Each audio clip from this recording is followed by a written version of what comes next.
บายดีท่านพ่อแม่พี่น้องตลอดทานผู้ชมทั้งบ้านที่ฮักแพงทุกท่านขน้อยดรคำพานศิรวงศ์สบายดี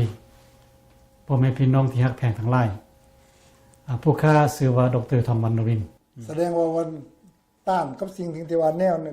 นวตัวที่เห็นว่ามันบ่เหมาะสมกับสภาพเจ้าขั้นตีนี้แปลว่าเขาจะว่าโอ้อดหน้าอดฮ้อนไปทำให้ธนานี่กระทึกกระแมนกระแมนคติแต่อันนี้ขั้นติของชาวบ้านอันนี้นะเอาอันนี้สำหรับชาวบ้านใส่ขั้นติของครูบาอาจารย์นี่หมายความว่าขั้นติอดกันตัวความด่าซับแซงกันไรคือคนด่ามาปุ๊บนี่อดกันบ่เครียดสินะ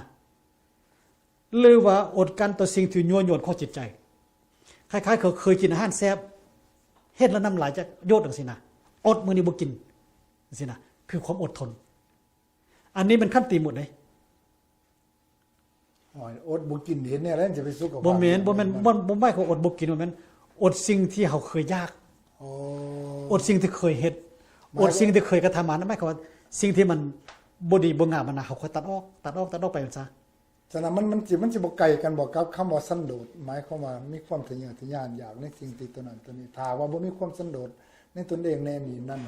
มันไปใส่มันก็สิบ่ได้บ่ดูแนวใดสันโดษนี่ก็มีความอดทนก็แต่ว่าคล้ายๆคือว่าอยู่พอเหมาะพอควรภายมองพอควรแต่ว่าคำว่าขั้นตีนั้นหมายความว่ายิงไปเติมต้องอดให้เจ้า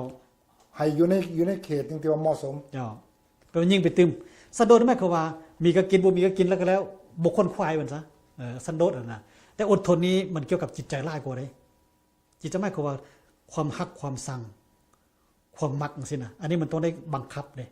เคยมักตัดบ่มักเคยกินตัดบ่กินจังซี่นะอดจังซี่นะบาดนี้อดตัวนี้บาดนี้ว่าแนวที่เฮาบ่มักแต่บอกว่าเฮาใส่คันติได้อดทนเฮ็ดสิ่งนั้นเจ้าหรือว่าเฮานั่งสมาธิสินะโอ้ยนั่งไป5นาทีปวดขาแล้วเซาจังซี่นะบ่ปวดอดจังซี่นะถ้าอีกนี่5นาทีนี่ก็เฮ็ดได้ต่อไปก็10นาที15นาที3นาทีไปจนฮอดชั่วโมงนึงแสดงว่าความเพียรกับความอดทนนี่มันจะไปนำกันได้แม่นบ่คนคาดความเพียรนี่บุญของอดแม่นบ่จังว่านี่เด้อถามผมแล้วคนที่ว่าคาดอดทนนี่ก็บุญความเพียรเพราะว่าความเพียรกับผู้อดทนนั้นมันเป็นนำกันแยกกันบ่ได้เด้หมายความคำแปลคำอันนี้นี่หมายความออกยาวผสมมาพอควรเนาะแล้วก็หมายความว่าท่านพ่อแม่พี่น้องทั้งบ้านเป็นจังได๋เขาเข้าใจดีบ่หรือว่าอันนี้แนวใด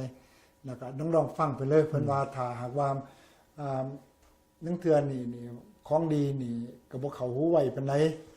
แต่ก็เขาว่าเขาจิตใจนั้นหันซ่าแต่ว่า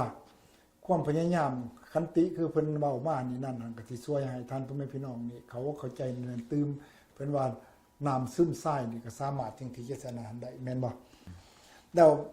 การอธิบายมาเมื่อกี้นี่ก็แปลว่าท่านพ่อแม่พี่น้องพอที่จะเข้าใจได้ดีพอสมมาพอควรแต่ว่าถึงอย่างไรก็ตามพ่อแม่พี่น้องสุดๆสังละประเทศเพิ่นยังเพิ่นว่าถ้าว่าฟังโดยดีแล้วก็พิจารณาโดยดีนะบ่เข้าใจมื้อนี้ก็เข้าใจมื้ออื่นฟังเรื่อยๆแม่นบ่แล้วก็จักสิได้เป็นคนที่ว่ามีจิตใจปลอดโปร่งแม่นบ่มาเมื่อว่าเฮาตอนนี้แล้วก็อยากจะถามให้ทานนั้นอธิบายต่อไปเนาะแม่นบ่อันน่ะข้อต่อไปเพิ่นตรัสว่านิพพานังประมังวัฏันติพุทธานิพพานังนั้นหมายความว่าเป็นนิพพานประมังหมายความว่ายอดวัฏันติพุทธาพุทธาอยู่ในที่นี้หมายความว่ามันเป็นผู้ฮู้ก็พุทธะนี่ก็เป็นผู้ฮู้ผู้ตื่นผู้บานเด้แต่เป็นว่าเป็นผู้ตื่นเจ้าก็หมายความว่าอยู่ในนี้ความหมายก็หมายความว่าผู้ที่ฮู้ทั้งหลายคือพระพุทธเจ้าก็ดีพระอรหันต์ก็ดีพระปัจเจกก็ดีย่อว่าพระนิพพานนั้นเป็นเลิศว่านะนิพพานังประมังวัฏันติพุทธาคำว่าปรินิพพานกับว่ามรณะนี่บ่คือกันบ่คือกันมันเป็นแนวไหนเพิ่นตั้งแต่เบิ่งบ่ว่ามีหลายอันนี้เพิ่นบอกว่าได้ยินไปในวัดกับเพิ่นก็เคยได้บอกว่านิพพานังปรมังสุขังนิพพานาปัจจิโยโหตุสิน่ะแล้วบาดนี้นี่ตัวใดเป็นหยังคือบอกว่านิพพานนี่ความหมายของมันไปนี่เนี่ยบาดว่าบาดมรณะบอกว่าโอเกียนํกันอีกบ่ว่านี่เราต้องเข้าใจคำว่านิพพานนั้นแปลว่าดับกิเลสว่าซะดับกิเลสของหมายแท้ไปดับกิเลสบ่มีกิเลสว่าซะแล้วคำว่าดับกิเลสนั้นบ่หมายความว่าคนบ่จะต้องตายเด้คนเป็นๆเฮานี่ดับกิเลสก็ได้คือพระเจ้านี่เพิ่นดับกิเลสแต่สมัยมือเพิ่นตัดสรู้เด้หรือพระอรหันต์ทั้งหลายที่ว่าได้ตัดสรู้เมื่อใดเป็นพระอรหันต์เมื่อใดมื้อนั้นเพิ่นก็ดับกิเลสไปแต่เพิ่นยังมีชีวิตอยู่ แสดงว่ามาปรินิพพานนั้นยังมีชีวิตอยู่กับปรินิพพานในตัวบ่ได้ว่ามรณภาพแล้ว บ่ปรินิพพานนี่แปลว่าตายทางชีวิต ตายทางกิเลส ตายทั้งกิเลสโอเคตัวนี้นี่ขอให้ท่านพ่อแม่พี่น้องของเฮาอันใดเข้าใจแน่นี่แหละเพราะว่าผู้ค้านี่สอทั้งสิ้นนี่จะว่าผู้ค้านี่สอ บ่เป็นอย่างจะเพื่อความทำเข้าใจ เพื่อความเข้าใจอันนั้นนี่นะเพราะว่านี่ง่ายว่าห้วยคำว่าปรินิพพานจังซี่มันแม่นนี่ทั้งเมื่อไปเบิ่งได้ปรินิพพานนี่แปลว่า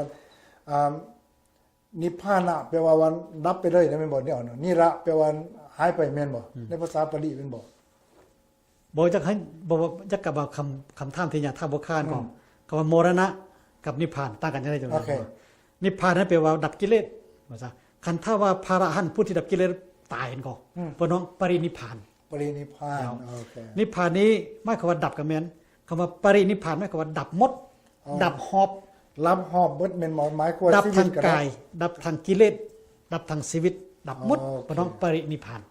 นั่นบ่วันนี้มรณภาพวันนี้มรณะแปลว่าตายซื่อ ตายซื่อๆ ๆแต่ว่ากิเลสอย่างๆเด้ คิดเห็นยังเหรอ เพราะว่าผู้นั้นจะได้ไปเกิดตื่มของมายนะ แสดงว่าปรินิพพานแปลว่าบ่ได้เกิดตื่น บ่เกิดตื่มจ้ะ